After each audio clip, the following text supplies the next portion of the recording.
No sé si ha tenido la oportunidad de vez en cuando de parar el cuerpo y el alma y observar algunas cosas. No sé si ha tenido ese privilegio.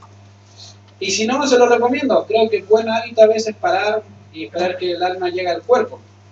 De hecho, hay una ilustración que habla de eso, que a veces estamos tan rápidos en la vida que no nos damos cuenta de las cosas que tenemos o las que están pasando hasta que nos ponen un pare. Finalmente son enfermedades, de dolores familiares, a veces muertos, fallecidos, donde uno puede empezar a meditar sobre ciertas cosas. Por eso creo que les recomiendo de vez en cuando pararse un poco y empezar a ver la vida y las cosas que el Señor le ha dado.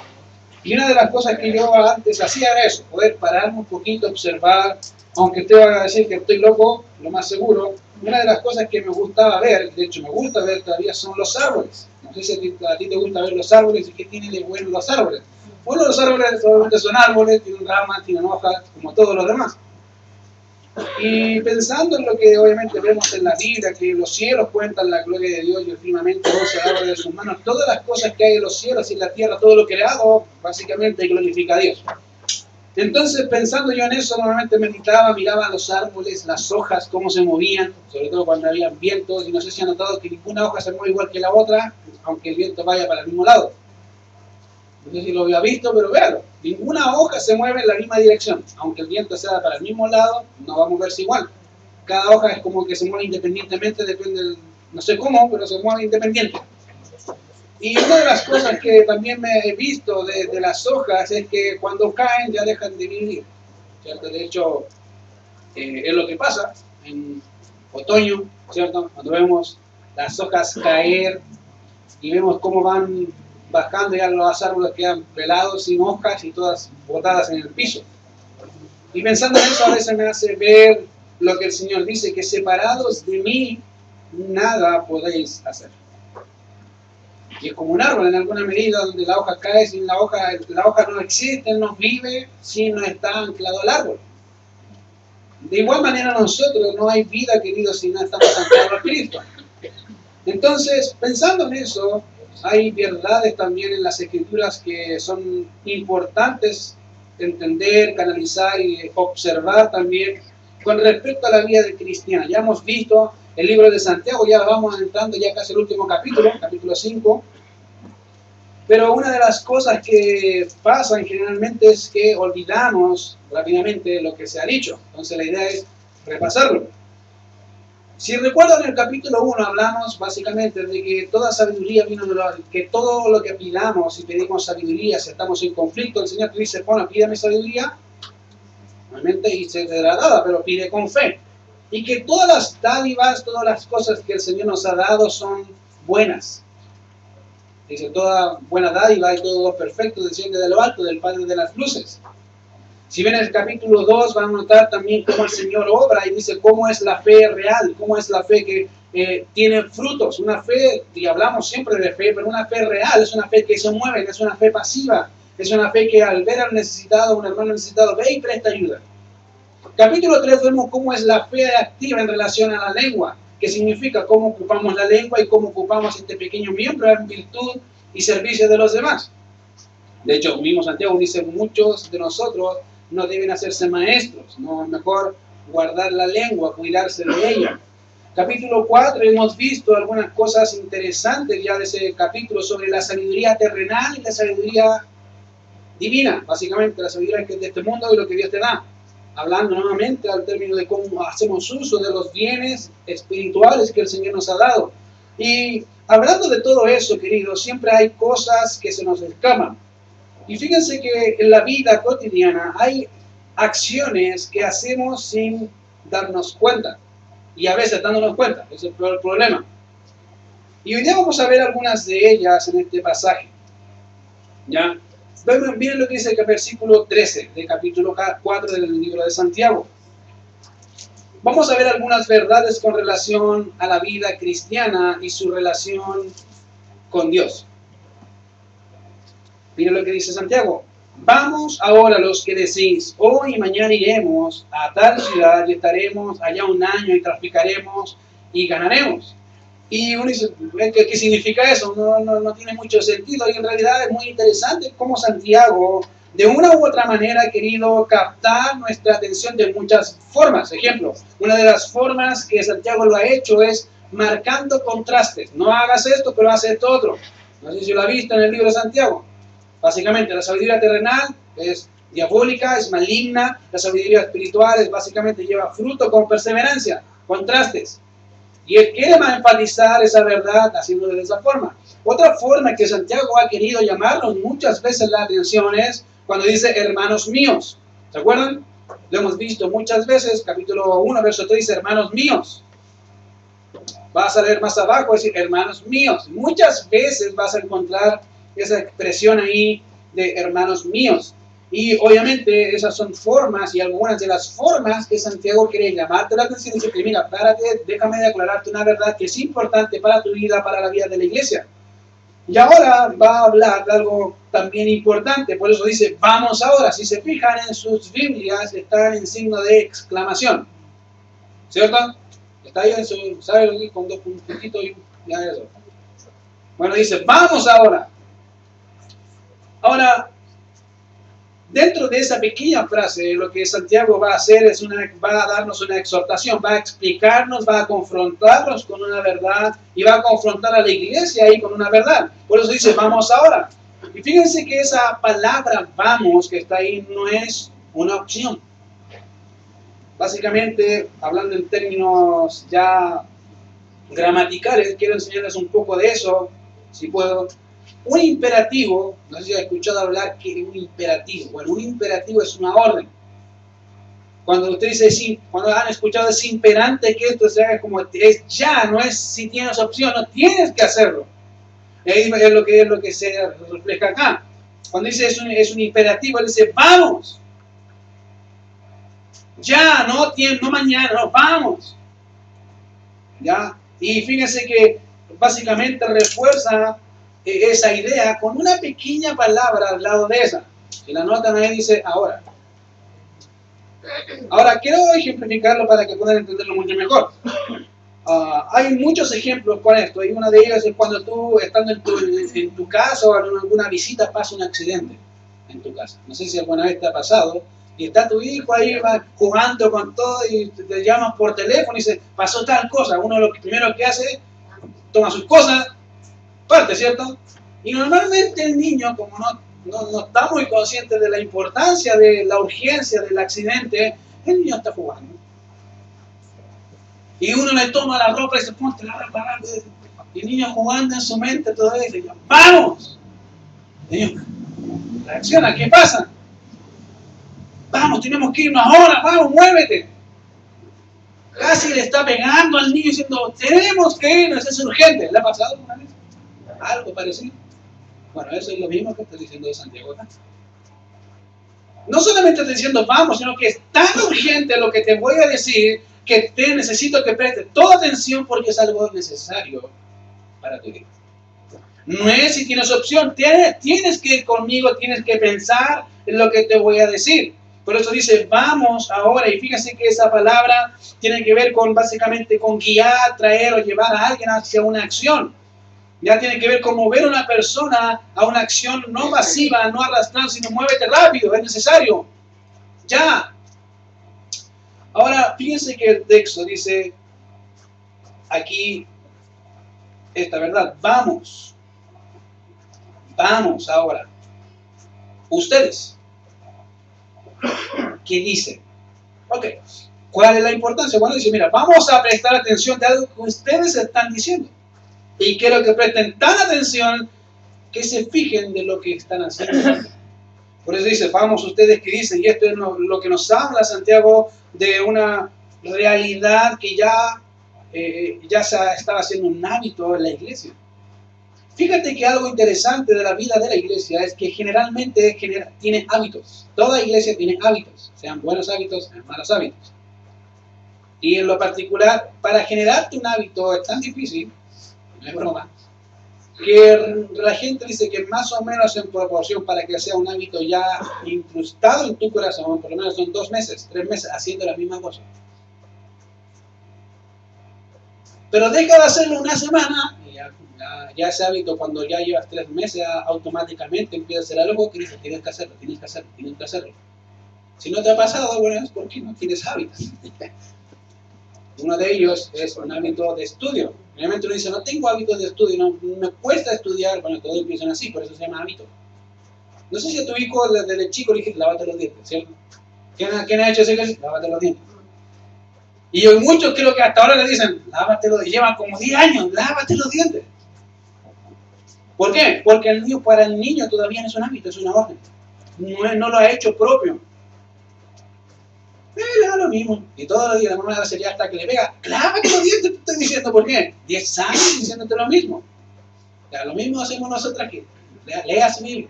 Ahora. Lea su Biblia. Ahora. Y a veces son años diciendo, lea su Biblia. Ahora. ¿Por qué? Porque todavía no se ha asimilado esa verdad, como el niño no asimila la verdad que lavarse los dientes es beneficioso para su salud. ¿Cierto? Porque es caro también. Ir al dentista. Pero es necesario entenderlo así. Fíjense que él dice, ustedes que dicen, hoy y mañana iremos a tal ciudad, y estaremos allá un año, y traficaremos y ganaremos. Ahora, quiero que entendamos aquí, queridos, generalmente los hombres caídos, pecadores, pensamos de esa forma. No sé si alguna vez has hecho eso. Bueno, mañana voy a hacer esto, y voy a hacer esto. Ah, mire, qué interesante. Y a veces lo decimos con tanta seguridad, casi como si estuviera escrito en un libro, todo lo que vas a hacer. Algunas mujeres cuando ven que no funciona se frustran. Y los hombres rabean. Y empieza la guerra en la casa. ¿Cierto? Bueno, esa es la idea acá. Ustedes que dicen, hoy y mañana iremos a tal ciudad, y estaremos allá un año, y traficaremos y ganaremos. Y es la idea ahí. Tiene que ver con, básicamente, disponer nuestra vida, nuestros planes. Ahora, fíjense que algo interesante del Señor es que el Señor es un Dios ordenado. No sé si lo crees, pero lee Génesis 1, vas a ver un Dios totalmente ordenado. Y Dios demanda que sus hijos sean ordenados como Él, que significa, bueno, planifíquese, pero hay un detalle. Ustedes van a ver el texto y dice, hoy, mañana iremos a tal ciudad y estaremos allá. Y como que hay una planificación general. Y uno dice, ok, ¿cuál es el problema con eso? Bueno, el problema con eso tiene que ver con lo que ellos están haciendo en sus corazones. Fíjense que hemos llegado a ver la vida como algo dispuesto para nosotros mismos, como si tuviéramos control de todas las cosas.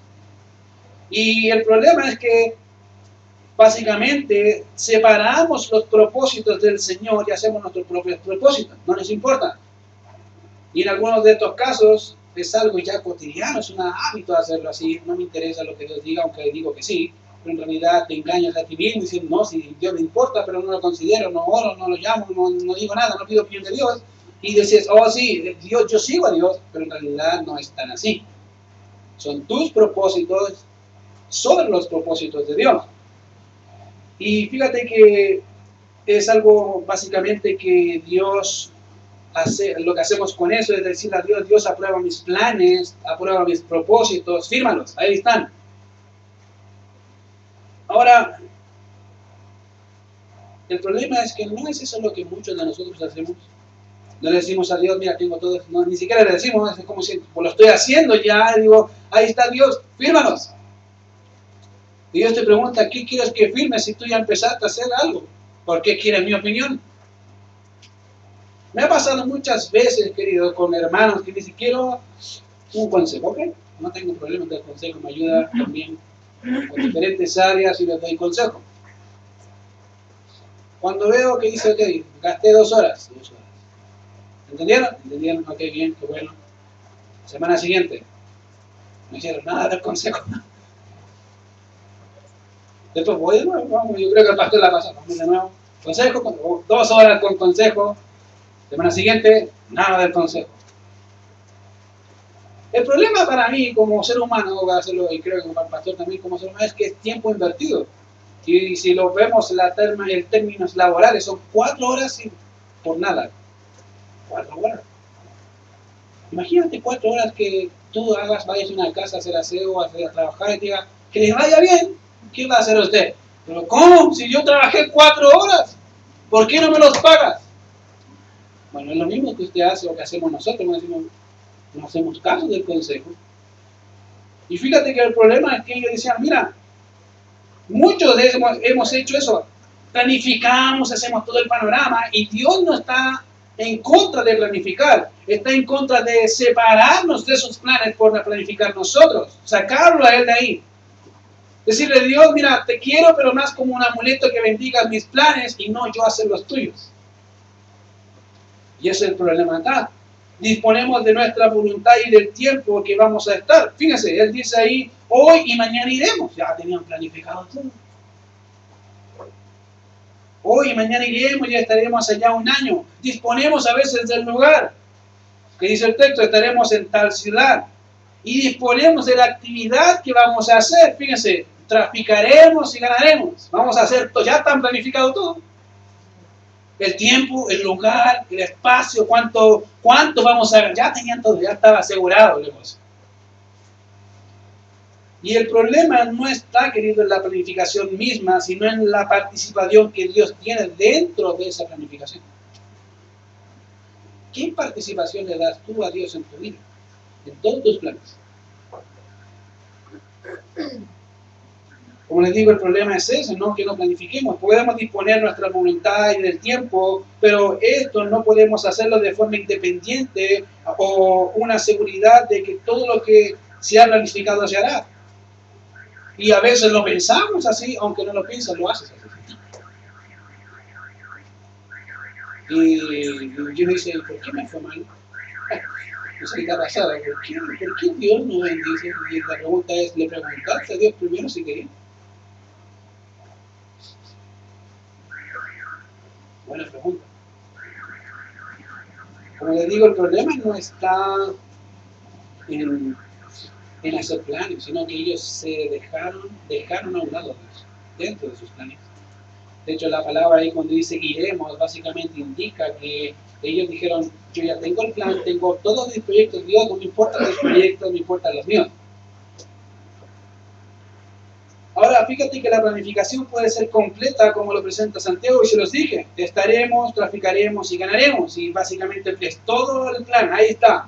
Y esto indica que en realidad se tenía todo listo y estaba planificado para que fuese tal y como se había dicho. De manera que cuando vemos la palabra estaremos, en nuestro texto literalmente significa, y se lo puedo decir, haremos tal cosa. No solamente estar por estar, no, vamos a hacer esto. Esa es la palabra ahí literal ahí en el texto. En vez de estaremos es haremos. Allá un año básicamente implica toda una actividad de acciones. En otras palabras, disfrutarían de los sueldos, de sus trabajos, de su planificación, de sus ganancias sin considerar a Dios. Dios no importa. Traficaremos y ganaremos era el propósito. Ahora, necesito que entendamos esto, querido. La palabra que es traducida como traficar no es traficar como usted piensa, ya por si acaso. Es lícito traficar, voy a comprar cocaína, voy a traficar. No, no tiene que ver con eso. Por si acaso. Ya, básicamente la palabra traficar significa comercializar o hacer un negocio. Eso es básicamente la traducción literal. Voy a hacer un negocio con alguien. Voy a llevar un plan de negocio, comercializar productos. El problema no era hacer el negocio, sino que esto era un acto de propia voluntad. Era su plan, era su propósito, no el plan de Dios. Algo que era para su propio beneficio y que actuaban por su propia iniciativa. Dios no estaba ahí. En esto no estaba Dios, al contrario, Dios era un agente externo a este propósito que tales hombres se habían propuesto. Ahora, sin duda, esto tendría ganancias, sí, tiene ganancias. Y en ellas tampoco Dios estaba.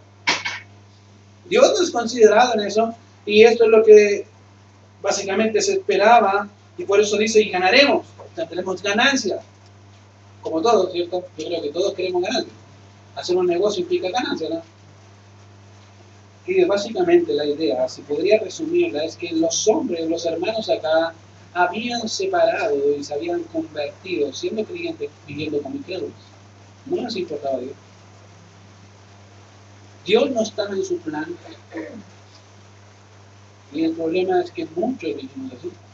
Dios no está en tu vida. Tú dices, yo sigo a Dios, sí, lo puedes decir, pero muéstrame tu vida. ¿Qué dice Dios de tu vida? ¿Consideras a Dios en todos tus caminos? Salmo dice eso. que considera a Dios en todos tus caminos? ¿O solamente le das algunos caminos? Porque los otros son tuyos.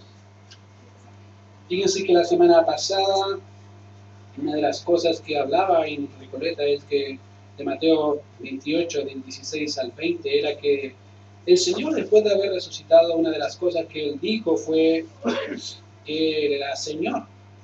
Y lo adoraron, básicamente reconocieron su señorío, su autoridad divina. Pero muchas veces podemos decirlo, pero no vivirlo. Tú puedes decir mucho, Señor, la cosa es que dice tu vida. Como, no sé, como dice el dicho, más vale un hecho que 1000 palabras.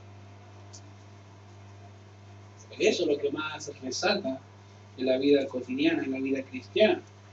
Sin duda podemos vivir de manera semejante a los incrédulos, queridos, y sin considerar a Dios en ninguno de nuestros pensamientos, o simplemente ocupando a Dios como un ingenio que nos bendiga nuestros planes, nuestros propios propósitos o fines. Y lamentablemente hacemos mucho eso con Dios. Dios bendíceme, Dios bendíceme. En vez de decir, Dios, ayúdame a saber más de ti, a conocer más a ti. Y si me das los dones, gloria a Dios, pero yo quiero conocerte a ti. En medio de los dones que tú das. Es básicamente una de las cosas que vemos en los Salmos.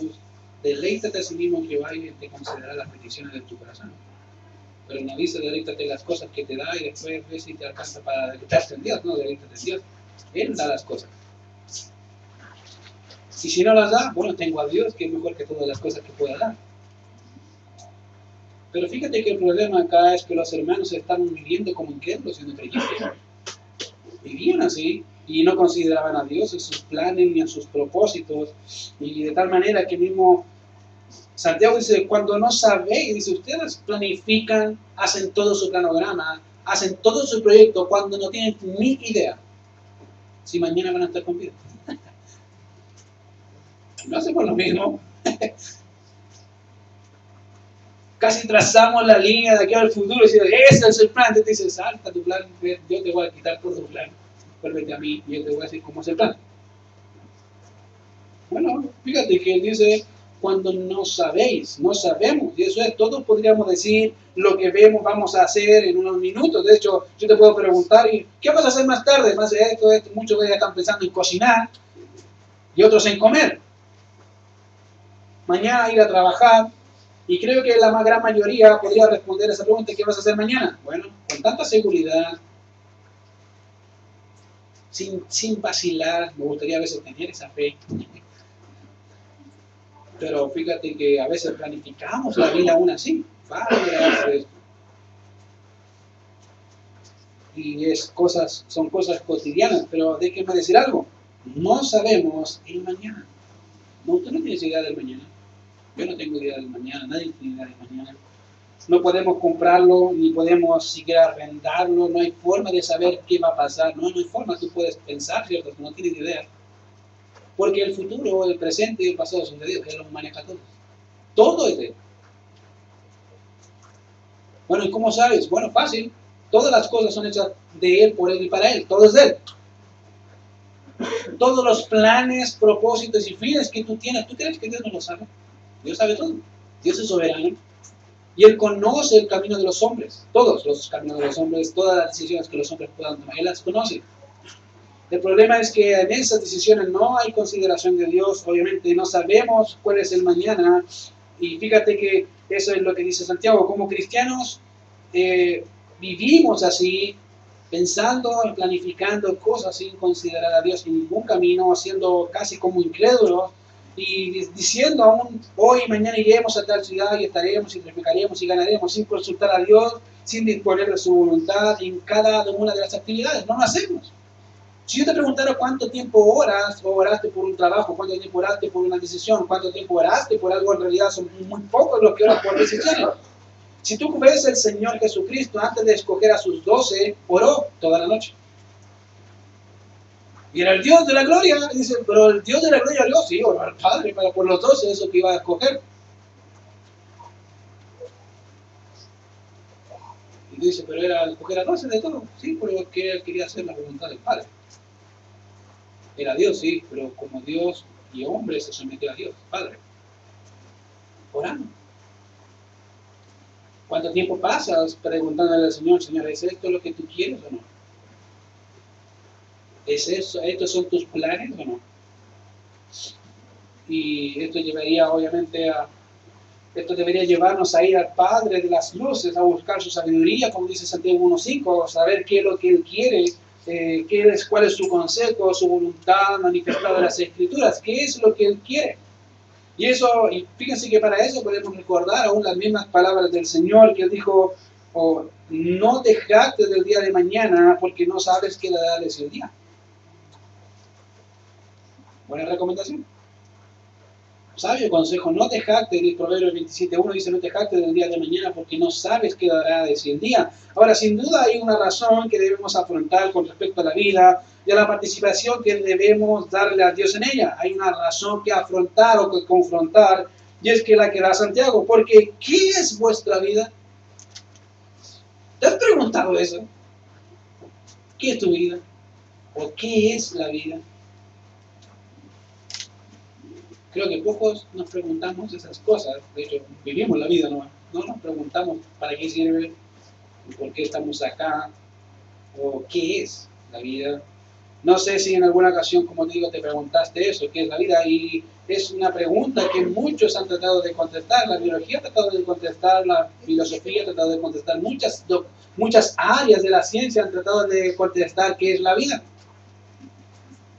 Y ahora bien, cuando el escritor habla y Santiago habla sobre esta pregunta, no está hablando de los componentes de la vida, de qué se compone la vida, no está hablando tampoco de acerca de cómo vivimos la vida en este mundo o su transitoriedad, no está hablando de eso. No está hablando básicamente de cómo la vivimos, sino qué tan corta es. Los que son más antiguos, para no insultarlos, saben que la vida pasa así. Y tienen muchas cosas que decirte. Yo ayer hacía esto y ahora bien frío. Muchos dicen eso. De hecho, fíjate que la misma escritura dice, Moisés dijo eso en el Salmo 91. En el Salmo 91 dice, los días de nuestra edad son 70 años. Y dice, los más robustos son 80 años. Con todo, su fortaleza es molestia y trabajo, porque pronto pasan y volamos. ¿No es así, no? Éramos fuertes, ya no somos fuertes, somos más débiles. Nos enfermamos más rápido. Cortos los días. De hecho, Salmo 39.5, hablando de eso mismo, dice aquí, dista mi día término corto y mi edad es como nada delante de ti. Somos tan transitorios, pero planificamos como grandes. Sí, considerar a Dios, eso es lo interesante. De hecho, fíjate que dice ciertamente es neblina, y ahí está la respuesta. Santiago dice que la vida del hombre es como neblina, literalmente es como humo. ¿No sé si alguna vez cuando hace frío, normalmente los niños juegan, ¿cierto? Sale humo, ¿cierto? Bueno, así es la vida, dice. Bueno, no es nada, aparece, de repente desaparece, se acabó. Y dice ciertamente neblina que aparece por un poco de tiempo y luego se desvanece, ya deja de ser. Hoy podríamos decir tenemos salud y mañana decir ya no hay más salud. Podríamos decir, ¿sabes qué? Dios puedo hacer todos mis planes. Llega una enfermedad y se acabaron los planes. Somos tan, diría yo, básicos. Y a veces, como dice Santiago, nos jactamos de grandes cosas, pero no somos nada sin Dios. Como les dije, el mismo Señor dijo, separado de mí, nada puedes hacer. Y en realidad, si ves la vida, ¿qué puedes hacer sin Dios? Bueno, hay una cosa que puedes hacer muy bien sin Dios, que es pecar. Excelente. Pero algo realmente digno de Él, ¿qué podemos hacer? Nada. Fíjate que eso es lo que dice ahí. La vida del hombre, queridos, es transitoria. Entonces, al pasar en nuestra posición como creyentes, no podemos vivir pensando en que Dios no es un participante activo de la vida y puntualmente de las decisiones que tomamos. Debe ser, de hecho, un participante activo. Cada decisión, cada cosa que quieras hacer, preguntar. Ahora, fíjate que muchos lo hacen y otros no. Todo creyente debe someter sus planes a los planes de Dios y su vida a la vida de Dios. Por eso el Señor dice de Santiago, lo especifica muy bien, en lugar de lo cual debería decir. Dice, mira, tú haces planes, pero en vez de eso podría decir, si el Señor quiere, lo hago. ¿O no? ¿No es mejor? Porque si el Señor no quiere, querido, olvídate. Hay un salmo que me encanta que dice que si Jehová no edificare la casa, en vano trabajan los que la edifican. No sé si entiendes el concepto. Bueno, si tú estás construyendo una casa y no es de Dios construir la casa, no vas a terminar. ¿Por qué? Dios no está ahí. Y tú puedes hacer cualquier plan. Dice, mira, puede estar hasta el caballo del ejército ahí montado. Pero si Dios no está ahí, no vas a ganar la guerra. No puedes. Queridos, ¿qué somos en Dios si Dios no está ahí? Nada. Pero como digo, hacemos tantos planes sin considerar a Dios. Voy a hacer esto, voy a hacer esto, voy a hacer esto, voy a hacer esto. Y Dios, de veras que el domingo voy a la iglesia. Y el miércoles también, que se me olvidaba. ¿Y Dios a dónde están tus planes? Fíjate que una de las luchas para mí, voy a comentar algo muy personal, de encontrar trabajo, no es encontrar trabajo. Dice, ¿cómo? Sí, no es encontrar, podía encontrar mucho trabajo. El problema para mí no es encontrar trabajo, el problema para mí es encontrar un trabajo que me permita venir. Este es el problema real. Yo podría encontrar muchos días, de hecho he visto trabajo y digo, oye, este está bueno, me encanta este trabajo. Pero no voy a la iglesia. No quiero el trabajo. Y es algo que le dije ayer, pero al pastor Antonio, me dije, lo difícil es eso, encontrar un trabajo que me diga, no ocupo más tiempo tuyo, pero puedo venir para acá. Si fuera por mí, hubiese cogido cualquier trabajo, la cosa ¿es lo que Dios quiere o no? Buena pregunta. Porque si no es lo que Dios quiere, entonces estoy invirtiendo en vano. ¿Por qué, querido? Todo lo que tú tienes acá, después que te vayas, ¿de quién será? Como dijo el Señor, necio, hoy vengo a pedirte la vida, y lo que tienes, ¿de quién será? Y Salomón dijo, bueno, he hecho tanto, y no sé si mi hijo va a ser necio y va a gastar todo así. ¿No has visto ese ejemplo o no? Hombres que han hecho riquezas, un montón, y su hijo es necio. En un año mató toda la riqueza, toda la empresa, y está en la calle. ¿Por qué? Su hijo es necio, no sabe cómo ocupar el dinero. Pero su padre se preocupó de darle todo, y no digo que sea malo. Pero si usted le da todo y no le enseña a ser sabio, ¿de qué te sirve? Va a gastar todo. Querido, fíjate, la vida es corta y las decisiones que debes tomar siempre deben seguir a lo que Dios quiere. No lo que pensamos que podría ser. No, ¿qué es lo que Dios quiere? ¿Para dónde apuntamos? Y fíjate que eso es lo que dice ahí, básicamente. En lugar de lo cual deberíais decir, si el Señor quiere, viviremos y haremos esto y aquello. ¿Por qué? Básicamente porque no tienes la vida comprada. Tú no puedes decir mañana voy a hacerlo. Sí, lo podrías decir, la cosa que lo vas a hacer. No sé. Confía en el Señor que sí. Eso es fe.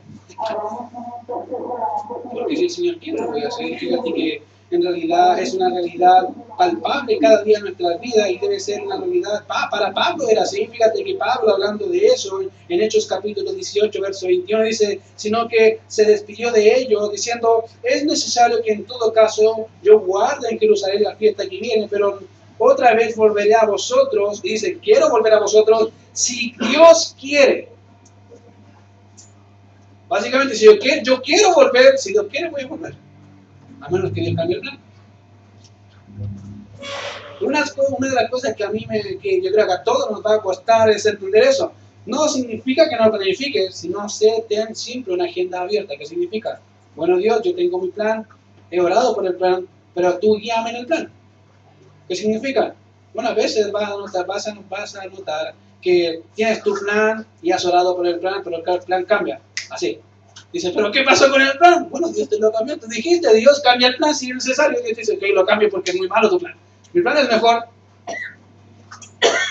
Dice, pero no entiendo tu plan. No te estoy pidiendo que lo entiendas, te estoy pidiendo que obedezcas al plan. Y vas a ver el resultado. Fíjate que dice ahí, y para Pablo era muy evidente, de hecho no solamente ahí, 1 Corintios capítulo 4, verso 19, dice, pero iré pronto a vosotros si el Señor quiere. ¿Era deseo de Pablo ir? Sí.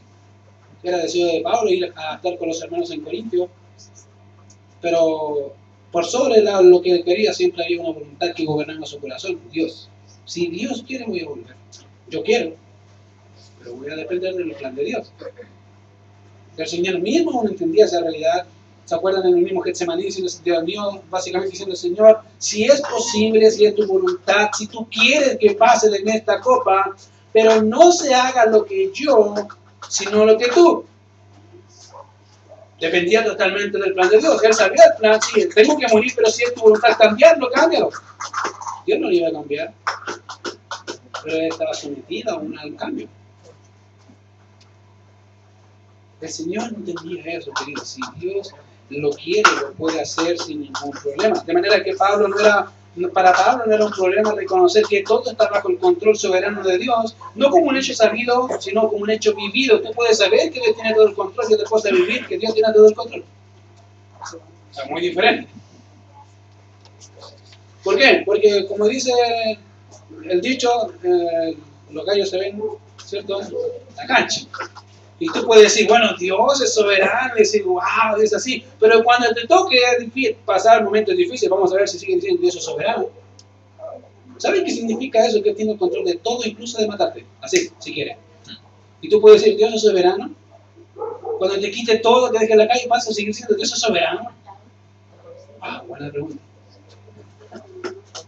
Vas a ser como Job diciendo, desnudo salí del vientre, desnudo volví. Jehová Dios, Jehová Cristo, sea el nombre de Jehová bendito, somos capaces de hacer eso. No, debemos entender que si Dios quisiera, podría hacerlo. Él es soberano. En todo. Tus planes, tu vida. Y fíjate, no era un problema para Pablo reconocer eso. De hecho, él mismo dijo, si el Señor quiere. Ahora, decir si el Señor quiere puede irrumpir a veces en diferentes directrices, puede apuntar a diferentes lados. Ejemplo. En una ocasión puede ser utilizado esa frase como el Señor quiere para demostrar una falsa piedad. Ah, de verdad, sí, de hecho dentro del pueblo de Dios hay mucha gente que lo ocupa como falsa piedad. ¿Cuántos de nosotros hemos a veces dicho, llorado y pedimos, Señor, hágase tu voluntad, pero en el profundo de nuestro corazón dice, pero preserva la mía? Lloramos, Señor, hace tu voluntad, sí, pero guarda la mía, que es de mi plan, está muy bueno, Señor. No lo saques, pero hace tu voluntad. ¿Oraste para que hiciera lo que Dios quiere? Sí, sí, oré. En realidad quiere hacer su voluntad. Como les digo, a veces el tema de la consejería pasa mucho, ¿no? Damos consejos, no lo hacen, quiere hacer su voluntad. No lo entendemos muy bien. ¿Por qué? Porque creemos que lo que estamos diciendo está en la palabra. Creo que no porque nosotros seamos por nosotros mismos sabios. De Dios la sabiduría, ahí está. Bueno, pero después se agrandó el problema. Y uno dice, bueno, Señor, ya le dije, pero no quiere hacer caso. Bueno, esa es una falsa piedad. Otra forma de ver esta frase de si el Señor quiere es pensar como un simple cliché. De hecho, muchas veces lo he visto casi como un cliché, ¿no? Diciendo como el Señor te bendiga, que también es como un cliché. Pero una forma es de esa forma, básicamente de una forma poética de decir algo cuando en realidad no sé si voy a estar dispuesto a obedecer como Dios me lo dice. Si el Señor quiere, ya, vas a venir a la iglesia, si el Señor quiere, la pregunta es, ¿qué dice la Biblia? Que el Señor quiere. Ya, ¿vas a venir? Si el Señor quiere. En realidad no quiere venir. Es chistoso, porque no, si el Señor, y a veces con un amigo decíamos eso, ¿vas a venir si el Señor quiere? No, si el Señor sí quiere. ¿Por cómo sabes eso? Bueno, ve la Biblia. Él quiere que todos se congreguen. El Señor quiere. La pregunta es si tú quieres. No si el Señor quiere. Porque el Señor, si me pregunta si el Señor quiere, Él sí quiere. Como decía, ¿el Señor quiere que discipulemos a otros? Sí, el Señor quiere, las cosas sí lo hacemos. ¿Se fijan? También puede ser ocupada como un cliché, si el Señor quiere, para justificar una acción. Una tercera manera de ver esta frase como el Señor quiere es realmente por lo que es. Vale decir, tener una percepción apropiada concerniente a la vida que Dios nos da, y en cada etapa hacer de Dios un partícipe activo, presente, y en cada decisión hacerle dueño de esas decisiones, que en cada camino su palabra sea mi guía, y que en cada paso pueda decir como el salmista dijo, el hacer tu voluntad me ha agradado y tu ley está en medio de mi corazón. Que Dios diga, lámpara sea a mis pies tu palabra, que sea tu palabra guiando mi camino, que sea tu palabra guiando mis hechos, que seas tú gobernando mi vida, mis planes, mis propósitos, todo con tu palabra. Eso es. Es difícil porque queremos tener ciertas áreas bajo nuestro control. Es difícil. Porque no controlamos en realidad nada. Eso es una falsa ilusión nuestra que pensamos que podemos gobernar muchas cosas. En realidad, ¿qué podemos gobernar si no fuera por Dios? Nada. Todo está en las manos de Dios. Pero esa es la realidad. Ya hemos visto ya dos cosas que debemos entender.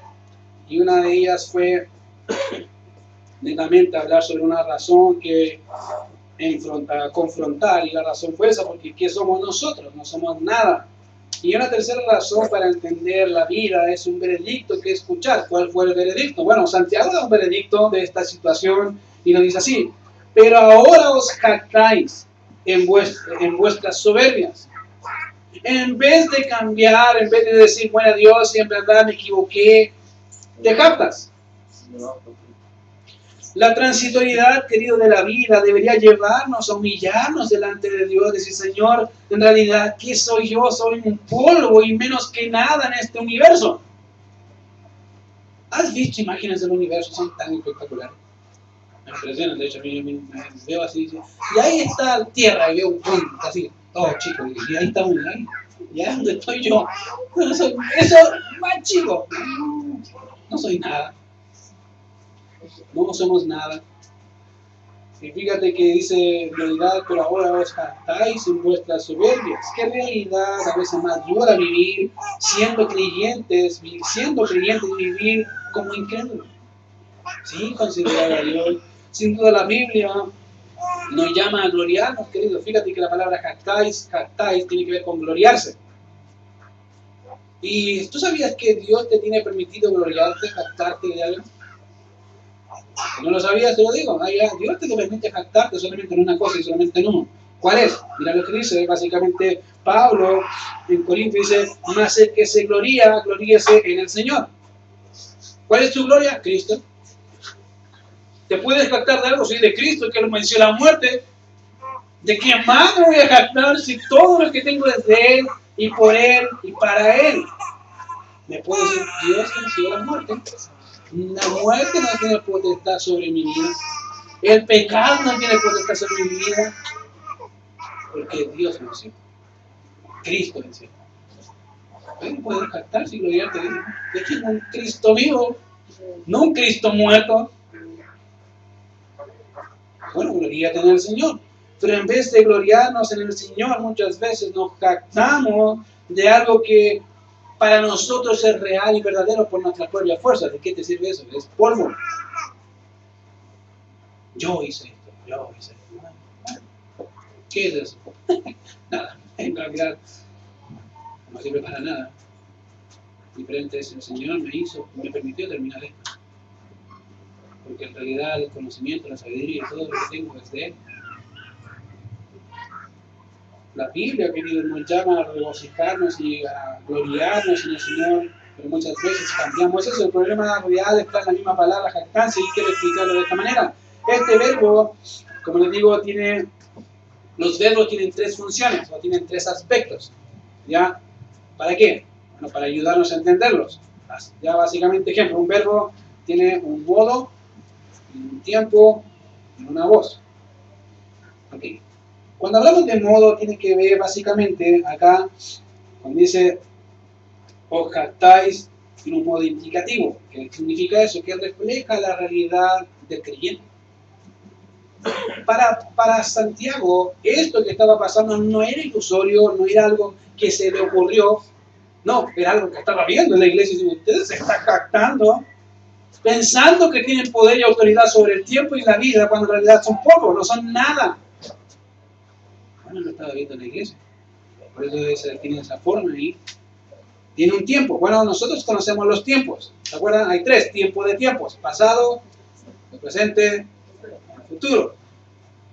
Ok. Qué bueno que los conozca. Y ahí están. Básicamente tiene que ver con un tiempo ahí que tiene que ver con un tiempo presente. Ya aquí el verbo está en presente, lo cual nos da o nos muestra el tiempo de la realidad escrita en la vida de los hermanos. En realidad eso ya era un hábito en la vida del creyente. No era algo un ratito, no. Era un hábito en la vida del creyente que hacían esa práctica. No consideraban a Dios en nada. Y es lamentable ver creyentes que no consideran a Dios en nada. Y en tercer lugar, tiene una voz. Ahora, ¿qué significa? Yo, generalmente no conocemos ese tema de la voz. Dice, canta. No, el verbo no canta. Ya, básicamente la voz tiene que ver con un aspecto en quien hace o recibe la acción. Ya, por ejemplo, si yo digo lanzo la pelota, estoy diciendo básicamente que el que hace la acción soy yo, ¿cierto? Yo estoy lanzando la pelota. Pero si digo básicamente que recibió el que recibió la pelota, claro. O sea, yo soy activo porque yo estoy tirando la pelota y ella es pasiva porque ella la está recibiendo. Si yo tiro la pelota y me llega a mí mismo, ese es medio. Una acción, una voz media, porque yo estoy haciendo la acción y yo recibo el beneficio de esa acción. ¿Me entendieron, cierto? Uno la hace, el otro la recibe, o yo la hago y yo mismo la recibo. Ese es medio. Ahora, cuando vemos ahí esta palabra, tiene que ver, y la palabra es básicamente la voz, es una voz media, es lo que está diciendo recibiendo la acción. La voz aquí, como le digo, tiene que ver con eso, lo cual significa la actitud independiente que los creyentes estaban asumiendo en la vida sin considerar o estimar nuevamente a Dios. Era una actitud. Ni siquiera era un plan, era una actitud que ellos tenían. No me importa Dios. Qué feo, ¿no? Pero vivimos así también muchos de nosotros. No tengo en cuenta Dios.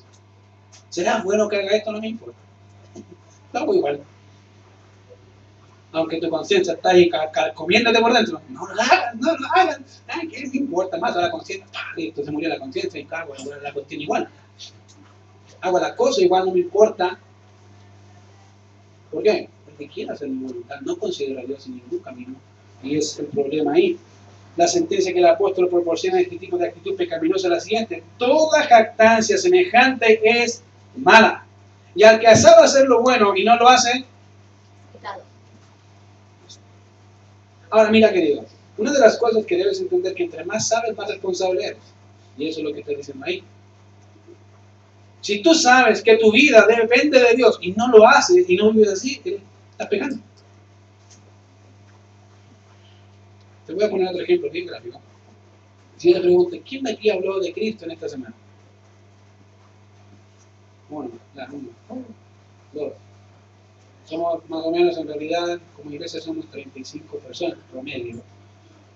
Y solamente tres personas hablaron del Señor. Si considero este texto tal como dice, el que sabe hacer lo bueno y no lo hace es pecado, en el contexto está hablando del que sabe hacer lo bueno al considerar a Dios en todos sus planes y no lo hace, es pecado. Si Dios te manda a predicar el Evangelio y no lo haces, ¿qué es lo que es? Pecado. ¿Por qué? Ya lo sabes. Ya sabes que Dios te mandó. Ya sabes que Dios te dijo, haz esto. Ya lo sé. Una de las cosas que ayer estábamos hablando con mi señora era básicamente cómo criar a nuestro hijo. ¿Y por qué? Porque tenía una niña y no quiero tener una hija así. Y dije, no, prefiero darle los primeros años, pero que no sea así. Tratar de ayudarle, de que entienda que el no siempre tiene consecuencias. Siempre tiene consecuencias negativas para él o para ella. Si lo entiende, tengo paz.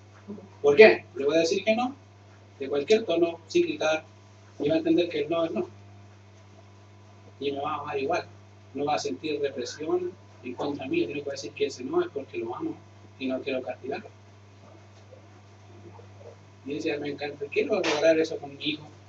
Que no tenga que estar luchando y decir, no, ya se puso cuático, ya dale, no, sino que puede entender algo básico que no tienen consecuencias.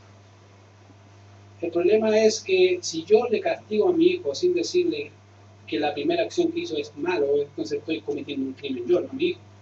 ¿Por qué? Porque nunca le dije que lo que está haciendo es malo, ¿cierto? Es como pegar a los niños y el niño te queda mirando, ¿por qué me pegó? No sé si alguna vez te pasó que le pegaste, no, y le pegaste. Y el niño te queda mirando, si yo creo que la pregunta que se hace, ¿por qué me pegó? ¿Qué hice? Bueno, recién le dijiste algo que la mamá está en contra de él, o el papá, ¿por qué? Nunca le dijiste que la acción que está haciendo es mala. Y lo castigaste injustamente. Diferente es cuando tú le dices, ¿sabes qué? Eso no se hace.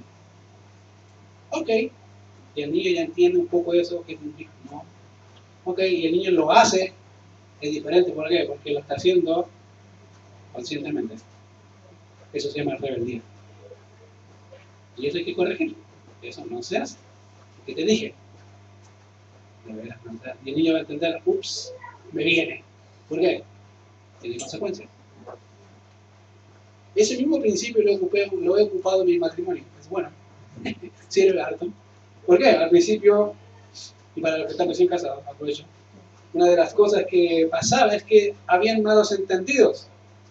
¿Qué significaba? Uno ya se enojaba y dice, pero ya estaba así, todo colgado, y ¿por qué se enojó? ¿Qué hizo? Y no tenía idea por qué se enojó, o viceversa. Y un día le digo, ¿te enojaste? Sí, me enojé. Después de un buen rato, me dijo, me enojé. ¿Por qué te enojaste? Por esto, ni me acuerdo por qué, pero me dijo que se había enojado. Ok. Y le dije, ¿tú crees que, qué harías tú? Le puse el mismo ejemplo, ¿qué harías tú con un hijo o con tu hijo si hace algo malo y no le dices que es malo y le pegas? ¿Está bien? ¿Es justo? No, no es justo. Bueno, eso estás haciendo conmigo, porque yo no tenía idea que era malo. Para ti. Es injusto, ¿no? ¿Sí? Ahora sé que no soy malo y si lo hago con rebeldía. Perdón, porque no sabía que te ofendía. No voy a hacerlo más. Solución del problema.